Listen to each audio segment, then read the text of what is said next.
प्यारे विद्यार्थियों, सभी को मेरा सादर नमस्कार। मैं आपको बताना चाहूँगा कि अभी हाल ही में लोकसभा के चुनाव हुए हैं और प्रथम चरण के चुनाव संपन्न हो चुके हैं। द्वितीय चरण के चुनाव अभी होने शेष हैं, लेकिन हमारे धौलपुर ज़िले में धौलपुर करौली विधान लोकसभा के चुनाव संपन्न हो चुके हैं। तो मेरी उसमें ड्यूटी होने के कारण मैं आप लोगों की 2-3 दिन से क्लास नहीं ले पा रहा हूँ और आज मैं आप सभी से रूबरू हो रहा हूँ, जुड़ रहा हूँ और कोशिश करूँगा कि आप सभी क्लासेज आप लोगों को लगातार रूप से दी जाएं, किसी भी प्रकार का कोई भी व्यवधान ना हो। आप सभी एक बार पुनः जुड़ें और आइए हम हमारे निःशुल्क ऑनलाइन शिक्षा की जो अलख है, एक पहल है, उसको साकार करने के लिए दूर दराज के ग्रामीण क्षेत्रों में रहने वाले विद्यार्थियों के लिए एक अच्छा प्लेटफॉर्म देने का प्रयास है। तो मैं आपसे आज जुड़ रहा हूँ एक नए टॉपिक के साथ में। टॉपिक का नाम है रीजनिंग में कोडिंग एंड डिकोडिंग। तो आइए हम लोग शुरुआत करते हैं आज की क्लास की। कोडिंग एंड डिकोडिंग, पहला जो प्रश्न है वो पहला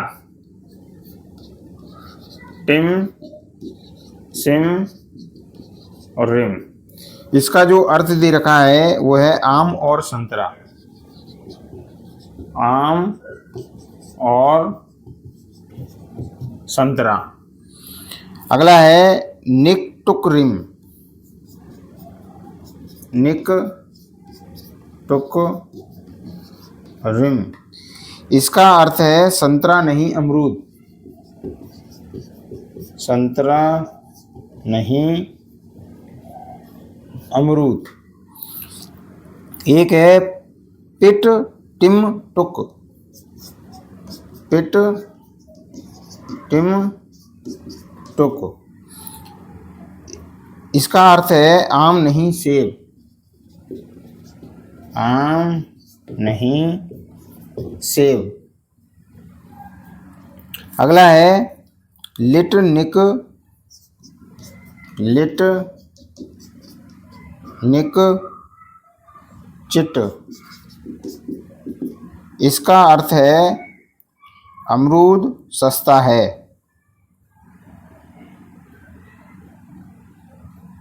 अमरूद सस्ता है।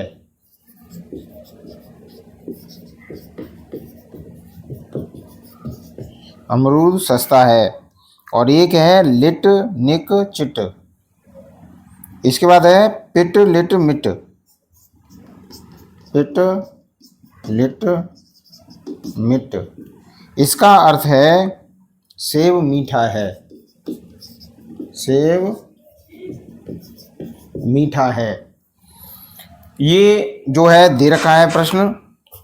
अब इस प्रश्न में हमें बताना है कि जो आम है, संतरा है, अमरूद है और सेब है,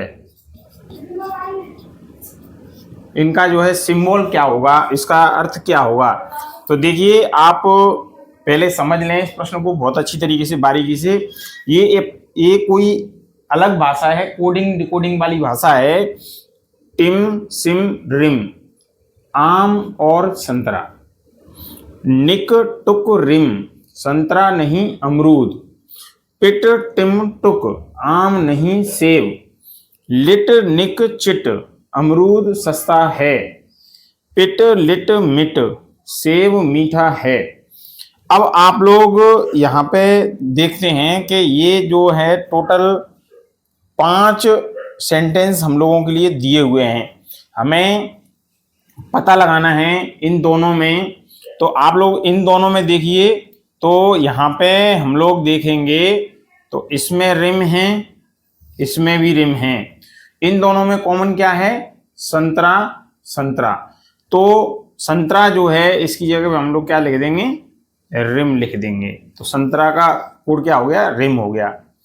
अब देखिए, अगला चलते हैं हम लोग। इसमें जो है सेब है और इसमें सेब है, यानी इस वाली लाइन में और इस वाली लाइन में दोनों में सेब है। देखो, सेब यहाँ पे है और सेब यहाँ पे है। तो दोनों में ऐसी कौन सी चीज है जो कॉमन मिल रही है? तो देखो यहाँ पे जो है पिट मिल रहा है, यहाँ पे भी पिट कॉमन मिल रहा है, तो निश्चित रूप से सेब की जगह पे क्या लिख देंगे? पिट हो जाएगा। तो ये सेब का जो कोड है वो निकल के आ गया। अब इसके बाद में जो है हम अगला चलते हैं अमरूद की तरफ। अमरूद देखिए, इस ये वाला जो सेंटेंस दिख रहा है आप लोगों को, ये वाला और ये वाला, यानी दूसरा वाला और चौथा वाला, तो इसमें देखिए अमरूद ये है, इसमें अमरूद ये है। तो इन दोनों में अगर हम देखेंगे तो जो कॉमन चीज दिखाई दे रही है वो क्या दिखाई दे रही है? देखो इसमें भी निक है और इसमें भी निक है, तो अमरूद की जगह पे क्या आ जाएगा? निक आ जाएगा। तो ये अमरूद का कोड हो गया। अब बचा आम। अब आम और संतरा, तो देखिए आम और संतरा, और शब्द कहीं इसमें है नहीं, तो आम के लिए जो है हम लोग निकालेंगे, तो देखिए आम नहीं सेब, तो पहले और तीसरे से निकालेंगे। देखिए इसमें आम है और इसमें भी आम है, तो दोनों में जो चीज कॉमन आ रही है वो क्या आ रही है? देखो इसमें पिट है लेकिन इसमें नहीं है, इसमें टिम है, इसमें टिम है, और इसमें रिम है, इसमें टोक है, तो टिम यहाँ पे आ रही है और टिम यहाँ पे आ रही है। तो देखिए इस जगह पर जो है आम की जगह पे क्या आ जाएगा? टिम आ जाएगा। तो इसका जो आंसर होगा बड़े आसानी के साथ में, इस प्रकार के जो प्रश्न हैं कि पहले उस प्रश्न को पढ़ें अच्छे से, उसके सिंबल को देखें। हो सकता है कि आप लोगों के लिए लाइन और ज़्यादा दे रखी हो, लेकिन हम लोगों को ये विचार कर लेना चाहिए कि इसमें जो लाइन है वो फर्स्ट और सेकंड में है, सेकंड या थर्ड लाइन में है, थर्ड या फोर्थ लाइन में है। तो बड़े आसानी के साथ में जो है हम इस प्रकार के प्रश्नों को हल कर सकते हैं। और इस प्रकार के प्रश्न पीटीईटी की परीक्षा के साथ साथ में जो प्री डीएलएड परीक्षा होती है उसमें पूछे जाते हैं। उसके अलावा हम लोग देखें तो कई प्रकार के जो एसएससी के कंपटीशन हैं, क्लरिकल जॉब्स हैं, और भी कई सारे सीओडी का एग्जाम है, सेंट्रल ऑर्डिनेंस डिपो है, ग्रुप डी के एग्जाम है, रेलवे के बहुत सारे एग्जाम्स हैं जिनमें इस प्रकार के प्रश्न पूछे जाते हैं। इसके अलावा और भी कई यूजीसी नेट का एग्जाम है, उसमें भी इस प्रकार के प्रश्न पूछे जाते हैं। तो निश्चित रूप से ये जो प्रश्न हैं बड़े आसानी के साथ में इस प्रकार के प्रश्नों का जवाब हम लोग दे सकते हैं। अब चलिए आगे लिख लेते हैं। 2 1 3 का अर्थ है टी इज हॉट।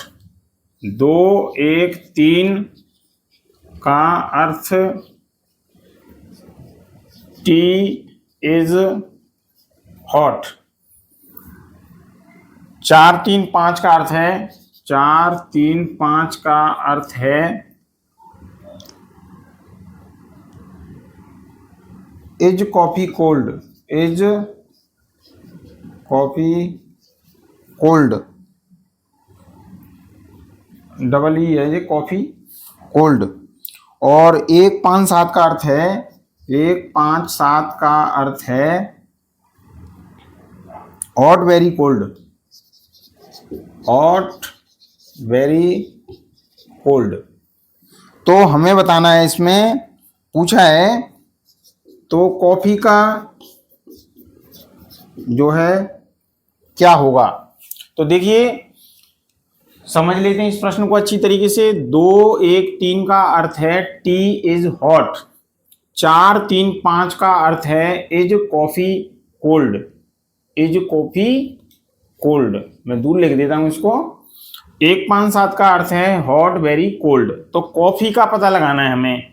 तो पहले हमें ये दिखाना है इसमें कि जो इज है, इसमें भी देखो इज है, इसमें भी इज है और इसमें भी इज है। तो इज से इज खत्म कर दिया, तो दोनों में इनमें कॉमन है, तो 3 से 3 को हमने जो है खत्म कर दिया। अब देखिए इसमें कोल्ड को खत्म करना पड़ेगा तब कॉफी बचेगा। तो कोल्ड इसमें है, कोल्ड इसमें है, तो कोल्ड से कोल्ड खत्म कर दिया, यानी दूसरे और चौथे में, दूसरे और तीसरे में, सॉरी, दूसरे और तीसरे में से कोल्ड कोल्ड खत्म कर दिया, तो कॉफी ओनली रह गया। अब कोल्ड कोल्ड को खत्म किया तो दोनों में देखिए इसमें 5 है और इसमें 5 है, तो इससे ये खत्म हो गया। तो कॉफी के लिए इसमें क्या बचा? ओनली 4 बचा। तो इसका जो आंसर आने वाला है वो क्या होगा, 4 होगा। तो इस प्रकार के जो प्रश्न हैं उनका बड़े आसानी के साथ में जो है हम लोग पहले उसको पढ़ें, पढ़ने के बाद में जो है बड़े आसानी के साथ में इस प्रकार के प्रश्नों को हल कर सकते हैं। अब 5-7 का अर्थ है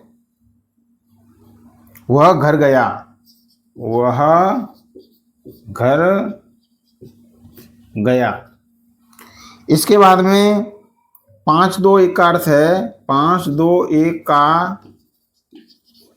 अर्थ है घर बहुत सुंदर, घर बहुत सुंदर। और एक है इसमें 682, इसका अर्थ है बहुत प्यारा दृश्य, बहुत प्यारा दृश्य। तो प्यारा वर्ड जो है इसका कोड क्या होगा, प्रश्न ये है। तो देखिए एक बार पुनः इसको समझ लेते हैं। 3-5-7 का अर्थ दे रखा है वह घर गया, 5-2-1 का अर्थ दे रखा है घर बहुत सुंदर, 6-8-2 का अर्थ दे रखा है बहुत प्यारा दृश्य। तो प्यारा का कोड क्या होगा ये पूछा हुआ है। तो हम बड़े आसानी के साथ में देख सकते हैं। देखिए ये पहला लाइन है, ये दूसरा है और ये तीसरा है।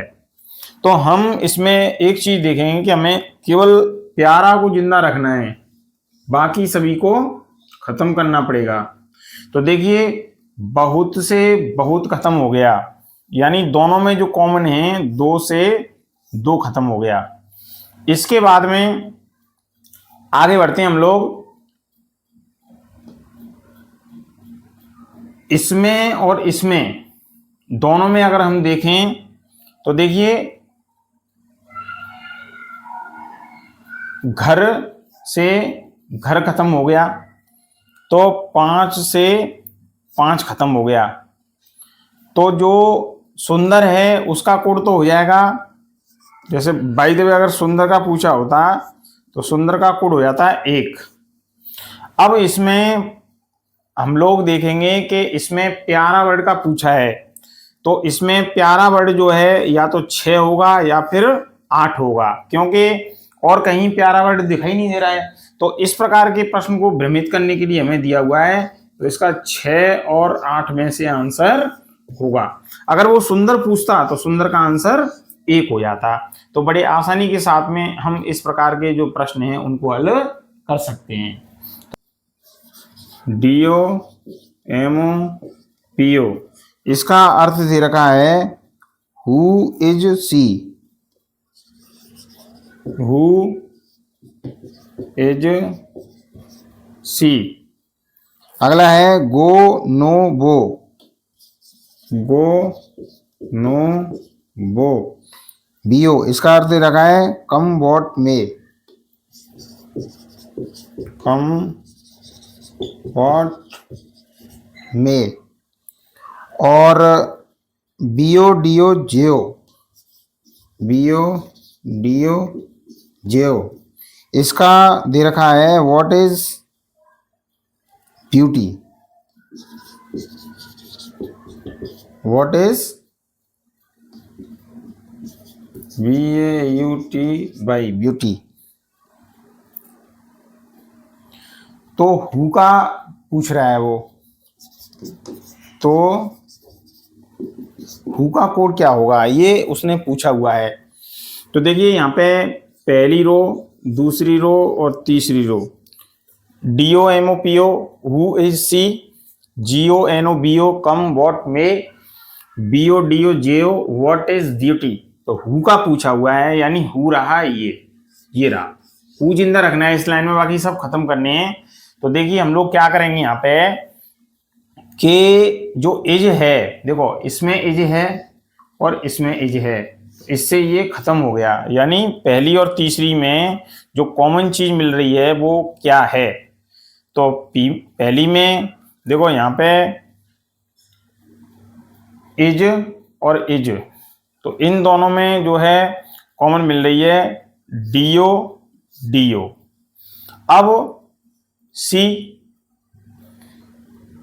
सी अब सी का जो कोड होना चाहिए वो क्या होना चाहिए, तो दोनों में इसमें एमओपीओ कहीं इसमें आप लोगों को कहीं पे भी मतलब नहीं दिख रहा है, केवल और केवल हु दिख रहा है, सी दिख रहा है। तो सी इनमें और कहीं पे भी नहीं है। तो देखिए इसमें एमओ और पीओ दो रह गए, एमओ और पीओ। तो इसमें हु का मतलब जो है या तो एमओ होगा या फिर पीओ होगा, इन दोनों में से एक होगा। तो इसका जो आंसर है वो होगा एमओ और पीओ, ये जो है इसका आंसर होगा। लेटर टू सिंबल, इस टाइप के जो प्रश्न हैं इसमें अगर हम देखेंगे, यदि किसी सांकेतिक भाषा में प्रश्न है, यदि किसी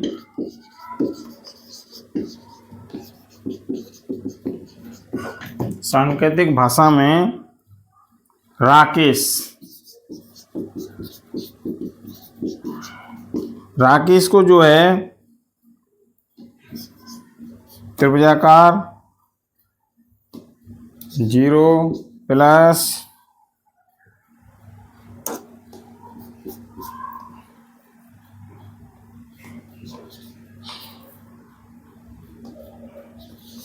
@ लिखें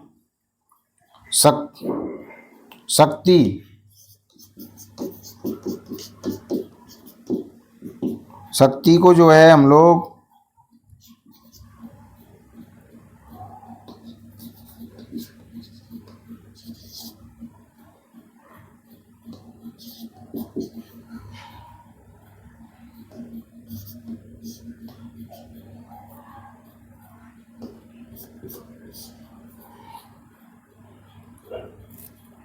तो टे को क्या लिखेंगे, TAKEN, टे को क्या लिखेंगे। तो देखिए ये सांकेतिक भाषा का प्रश्न है और इस प्रकार के जो प्रश्न होते हैं उनको बड़ी इजीली हम लोग सॉल्व आउट कर सकते हैं। अब हम लोग देखेंगे यहाँ पे कि टी का कोड क्या है। तो आप लोग देख लीजिए यहाँ पे, देखो ये टी है, इसमें कहीं टी नहीं दिख रहा। तो टी का जो कोड दे रखा है आप लोग देख सकते हैं क्या दे रखा है। तो यहाँ पे बना दिया हम लोगों ने ए का आप लोग देख रहे हैं, ए का कोड इसमें और इसमें दोनों में जो है सेम है। ए का कोड इसमें और इसमें दोनों में सेम है। तो हम लोग जो है देख लेते हैं क्या है। इसमें भी देखो ए का कोड @ है। इस अगर मैं ए की जगह पे 0 ले लूं और यहाँ पे ए की जगह पे 0 ले लूं तो बिल्कुल सही आ रहा है। आराम से कॉमन वाला ना लेकर के हम लोग लेंगे, ए का कोड यहाँ पे 0 है और ए का कोड यहाँ पे भी 0 है, तो ये 0 आ गया। अब के की बात करें, देखो तीसरे नंबर पे के का कोड जो आ रहा है वो आ रहा है प्लस। यहाँ चौथे नंबर पे के का कोड आ रहा है प्लस, ये आ रहा है देखो प्लस। तो हम लोग जो है यहाँ पे ले लेंगे प्लस। अब ई की बात करें, इसमें तो ई है नहीं, इसमें चौथे नंबर पे ई है। देखिए क्या आ रहा है, 4 नंबर पे ये आ रहा है। तो इसका जो है ये हो जाएगा। तो इसका जो आंसर निकल के आने वाला है वो आंसर है ये वाला। तो हम पहले इस प्रकार के प्रश्नों को हल करने के लिए हम उस शब्द के संकेतों को देखें, उसकी प्रकृति को समझें और फिर उस हिसाब से जो है उसका आंसर करने की कोशिश करेंगे। तो सांकेतिक भाषा वाले जो प्रश्न हैं वो इस तरीके के कुछ कॉम्प्लिकेटेड प्रश्न लगते हैं दिखने में, लेकिन बहुत ही सरल होते हैं। चलिए अगला प्रश्न करते हैं हम लोग।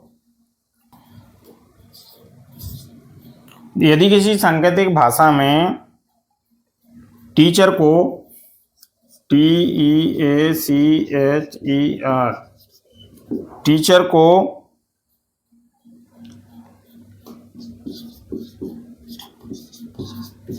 ये लिखा जाए CHAIR, चेयर को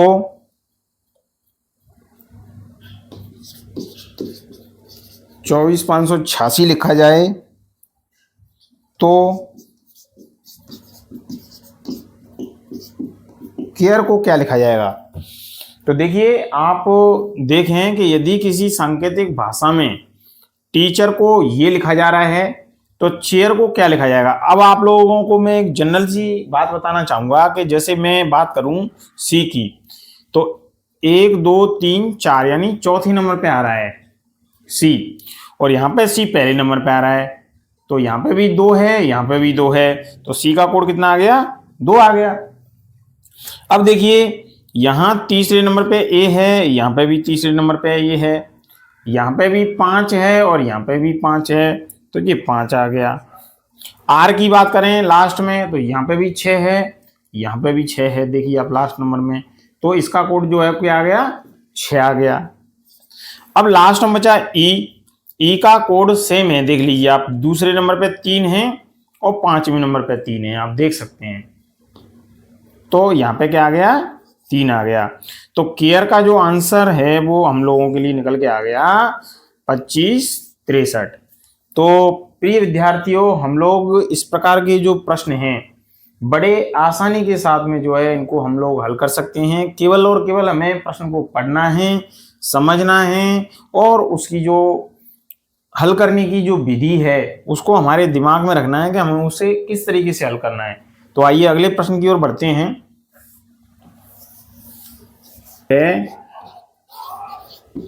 वो है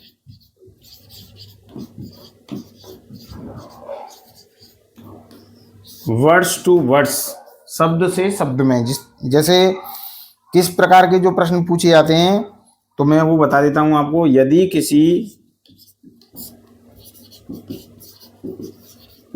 किसी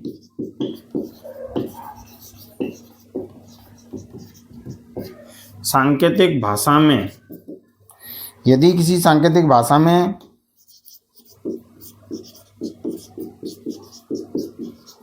हरा को लाल कहा जाता है, हरा को लाल कहा जाता है, लाल को काला कहा जाता है, लाल को काला कहा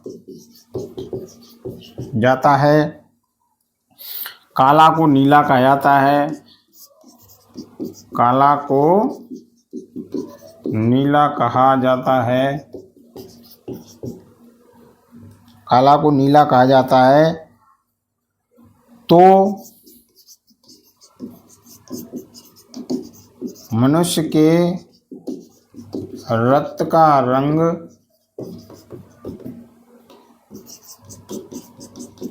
कैसा होगा? तो प्यारे विद्यार्थियों, देखिए सबसे पहले हम प्रश्नों को एक बार पुनः पढ़ लेते हैं। यदि किसी सांकेतिक भाषा में हरा को लाल कहा जाए, लाल को काला कहा जाए, काला को नीला कहा जाए, तो मनुष्य के रक्त का रंग कैसा होता है? तो पहले आप लोग ये समझें, देखिए इसको सॉल्व आउट करेंगे तो हम लोग ये समझें कि मनुष्य के जो रक्त का रंग होता है, मनुष्य के रक्त का जो रंग होता है वो होता है लाल। कैसा होता है? लाल। और लाल को यहाँ पे क्या कहा जा रहा है? लाल को यहाँ पे कहा जा रहा है काला, तो काला जो है इसका आंसर निकल के आएगा। तो बड़ा आसान प्रश्न है, इस प्रकार के प्रश्न भी पूछे जाते हैं, तो आप आसानी के साथ में जो है इस प्रकार के प्रश्नों को हल कर सकते हैं। चलिए आगे बढ़ते हैं।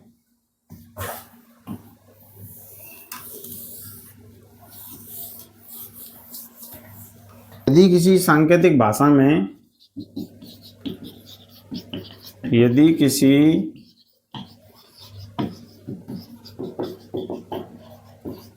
सांकेतिक भाषा में पीला का अर्थ है,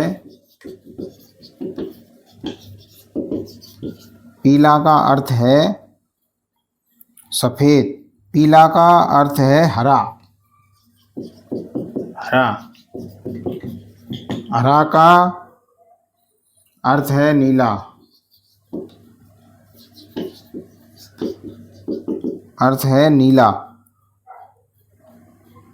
नीला का अर्थ है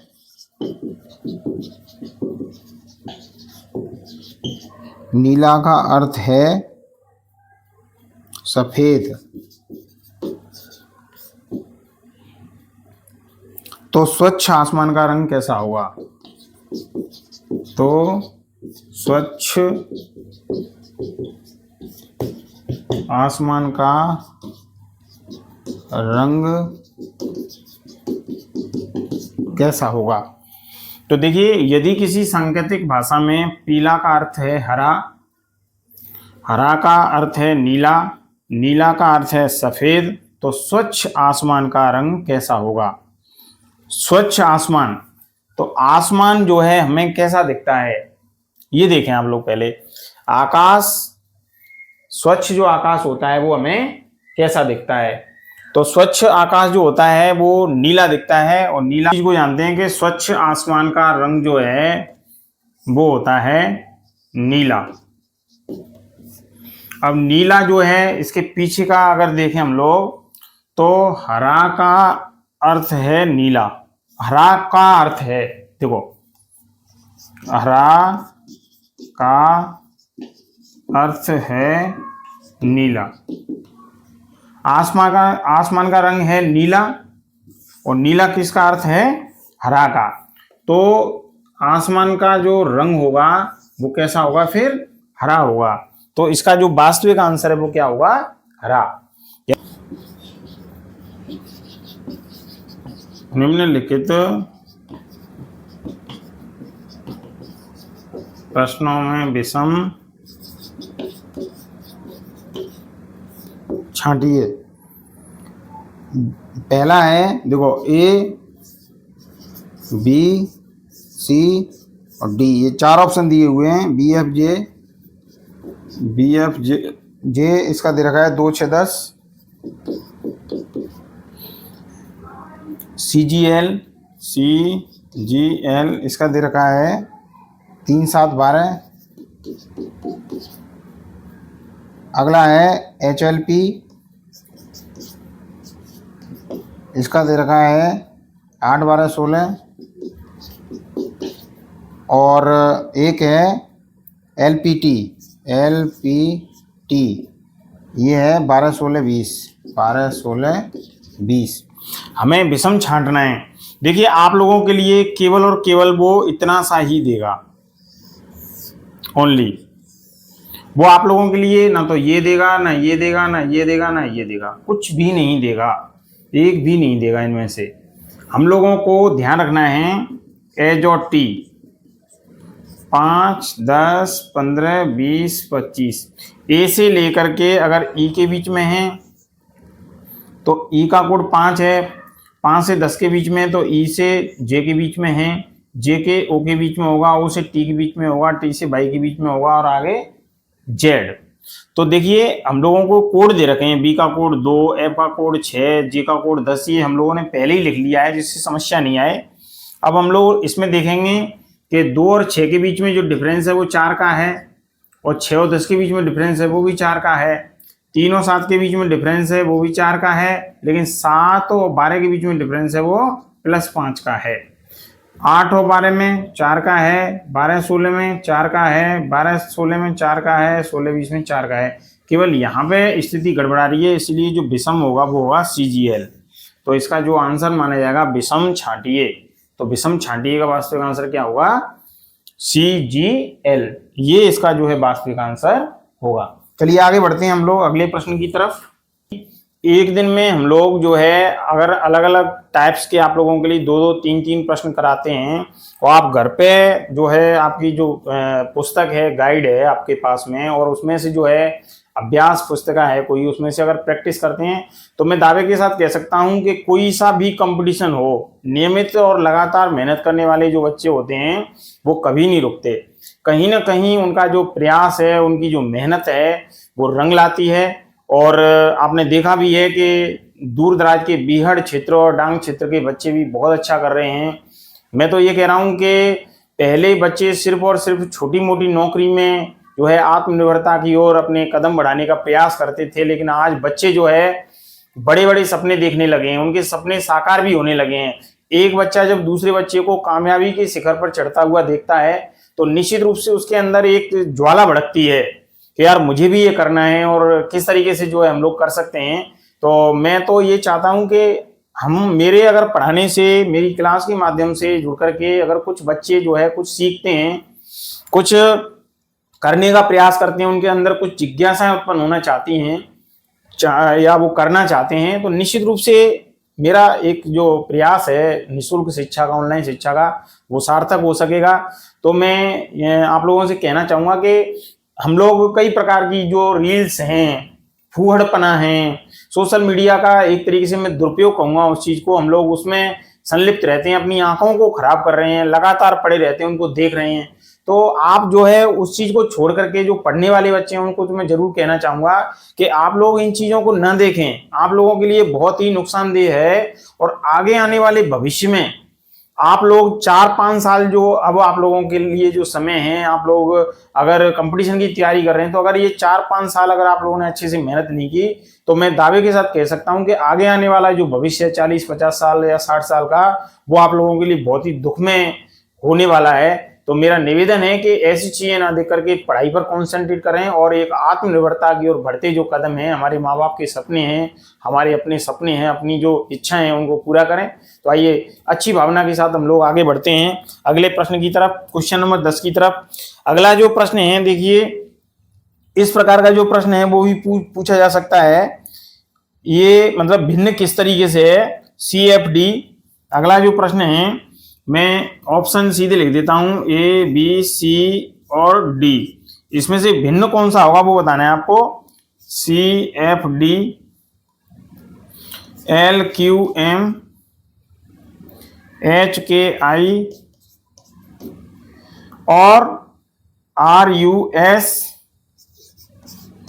और एक ऑप्शन और दे रखा है उसने PSQ। तो पहले हम लोगों के लिए ये दे रखा है, तो हम लोग अगर A से लेकर के Z तक के अगर जो नंबर हैं उनके बारे में यदि हम लोग जानते हैं, तो निश्चित रूप से हम किसी भी जो विषम वाली बात है उसको पता लगा सकते हैं। C का कोड जो है वो कितना है, 3 होता है, और F का कोड 6 होता है, और D का कोड 4 होता है। तो 3, 6, 4 लिख दिया हम लोगों ने। ऐसे ही LQM का लिखें हम लोग तो 12, 17, 13 होगा, 12, 17 और 13 होगा। ऐसे ही हम लोग अगली बात करेंगे HKI की, तो 8, 11, 9 होगा, 8, 11 और 9 होगा। और हम बात करेंगे RUS की, तो RU और S इनका जो कोड है बारीकी तो वो होगा 18, 21, 19, 18, 21 और 19। ABCD ऐसे लेके Z तक जो है ABCD अगर हम लोगों को आती है तो हम आसानी के साथ में लिख सकते हैं, क्योंकि रफ कॉपी में तो हम लोग पीछे की तरफ लिखते हैं ऐसे लेके Z तक। पहले फर्स्ट हाफ जो होता है, प्रथम अर्धांश जो होता है, A से लेके M तक लिख लेते हैं और N से लेके Z तक लिख लेते हैं। तो निश्चित रूप से उसका जो फायदा है वो हम लोगों को मिलता है और हम आसानी के साथ में इस प्रकार के जो प्रश्न है उनको हल कर सकते हैं। PSQ का कोड को लिख लेते हैं 16, 19, 17, 16, 19 और 17। अब हम लोग देखेंगे यहाँ पे, तो देखिए 3 और 6 और 4, 3, 6, 4, 3 और 6 के बीच में 3 है, 6 और 4 के बीच में 2 है, 12, 17, 5 का है, 13, 17, 13, ये जो अंतर है वो 4 का है, 8, 11 का 3 का है, 11, 9 का 2 का है, 18, 21 का 3 का है, 21, 19 का 2 का है, 16, 19 का 3 का है, 19, 17 का 2 का है। तो देखो 3, 2, 3, 2, 3, 2, 3, 2, लेकिन ये वाला जो आ रहा है LQM, इसमें जो है 5, 4 का डिफरेंस है, तो ये अन्य से जो है भिन्न है, तो ये इसका जो है आंसर होगा। अब चलिए आगे बढ़ते हैं अगले प्रश्न की तरफ। कुछ अंग्रेजी के महीने हैं, जैसे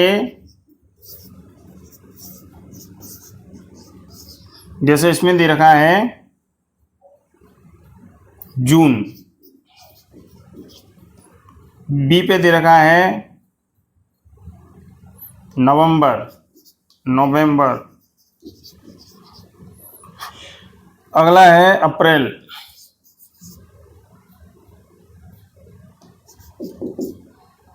और एक है मई, और चलो एक और ले लेते हैं सितंबर। देखिए आपने अच्छे से पढ़ा होगा कि ये कहावत है, जून नवंबर जानिए अप्रैल सितंबर 30। जून नवंबर जानिए अप्रैल सितंबर 30। जून नवंबर अप्रैल और सितंबर, ये 4 महीने जो होते हैं वो 30 डेज के होते हैं। 30 डेज।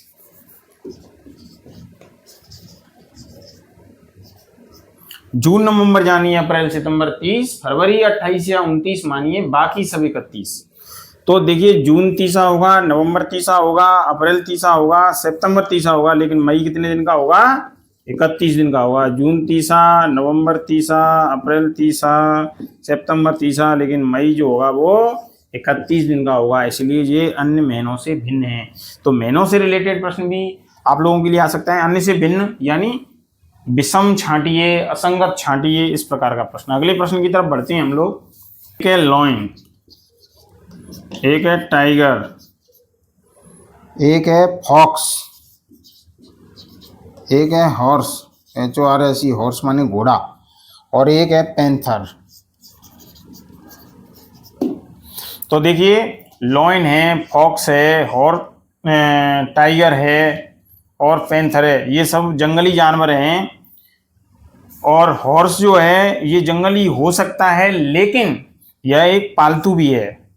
हॉर्स जो है ये पालतू है, और ये सभी जो है जंगल में रहने वाले हैं। तो इसलिए हॉर्स जो है इसका आंसर होगा। अब देखिए, उसमें हम लोग कर लेते हैं blue, BLUE, blue, pink, red, yellow, और एक है वायलेट, VIOLET। ये जो है दे रखा है। अब देखिए, इसका जो आंसर माना है वो माना है पिंक। पिंक क्यों माना है? क्योंकि एक सूत्र है बिबगेयर। बिबगेयर का एक सूत्र है, BIBGYOR, बिबगेयर। ये इंद्रधनुष के जो रंग होते हैं, इंद्रधनुष के जो रंग होते हैं उनमें, ये आपने बहुत अच्छे से पढ़ा होगा कई बार। तो देखो, इसमें ब्लू आ रहा है, ठीक है, इसमें येलो आ रहा है, येलो आ रहा है, इसमें रेड आ रहा है, यस रेड आ रहा है, इसमें वायलेट पहले ही पहला है, ये आ रहा है, इसको हटा दो। अब वो पिंक कहीं नहीं आ रहा, तो इसका जो आंसर है वो क्या है?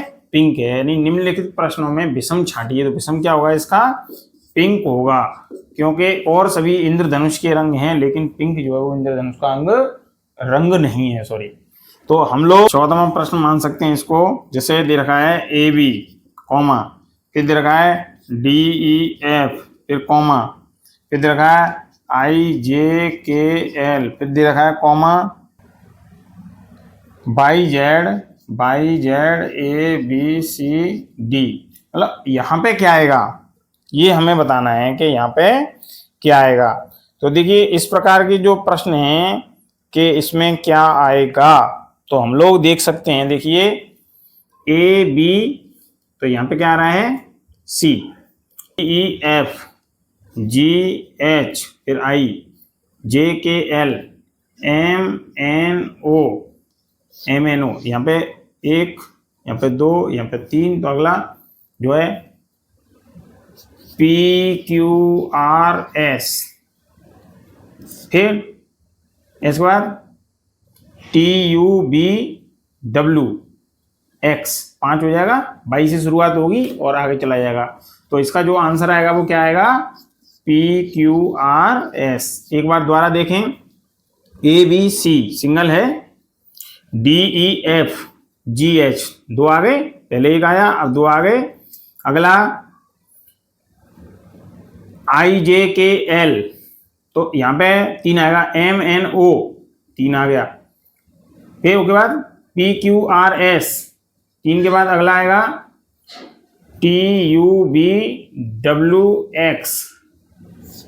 फिर ये हो जाएगा X के बाद में YZABCD। तो हम लोग इस तरीके से बड़े आसानी के साथ में जो है इस प्रकार के प्रश्नों का आंसर निकाल सकते हैं। और प्रिय विद्यार्थियों, आगे की क्लास लेने के लिए हम आपको अगली क्लास में जल्दी दूंगा और कोशिश करूंगा कि स्मार्ट बोर्ड पर आप लोगों के लिए अच्छे से क्लास दे पाऊँ। आज मैंने चुनावी गतिविधियों से फ्री होकर के आप लोगों से रूबरू होने का मुझे मौका मिला है। और मैं आप लोगों के लिए एक चीज़ और कहना चाहूँगा कि देखिए, हम लोग कंपटीशन की तैयारी कर रहे हैं और कंपटीशन की तैयारी करने के लिए हम लोग क्या है कि हर दिन जो है अपनी मेहनत एक अच्छी दिशा में लगा करके एक टारगेटेड जो है हमारा समय है उसका एक टारगेट बना करके कि इतने बजे से इतने बजे तक मुझे जीके पढ़ना है, इतने बजे से इतने बजे तक मुझे जो है रीजनिंग पढ़ना है, अन्य सब्जेक्ट पढ़ने हैं, करंट अफेयर्स पढ़ना है, अखबार पढ़ने हैं, अपने लिए खेल के लिए, योगा के लिए और अपने स्वास्थ्य का ध्यान रखने के लिए हमें समय निकालना है, खान पान का ध्यान रखना है। इन सारी चीज़ों के ऊपर जो है कॉन्सेंट्रेट करते हुए पढ़ें। आपका सफ़र इसी तरीके से लगातार जारी रहे, पढ़ते रहें, मस्त रहें, व्यस्त रहें और खुश रहें। ऐसी अच्छी कामना के साथ मैं आपसे अगली क्लास में लेकर के जुड़ूंगा और तब तक के लिए आप मेरे चैनल को और आगे की क्लासों के लिए लाइक करें, सब्सक्राइब करें और इसी तरीके से आप सभी प्यार देते रहें। बहुत बहुत धन्यवाद, आभार दोस्तों।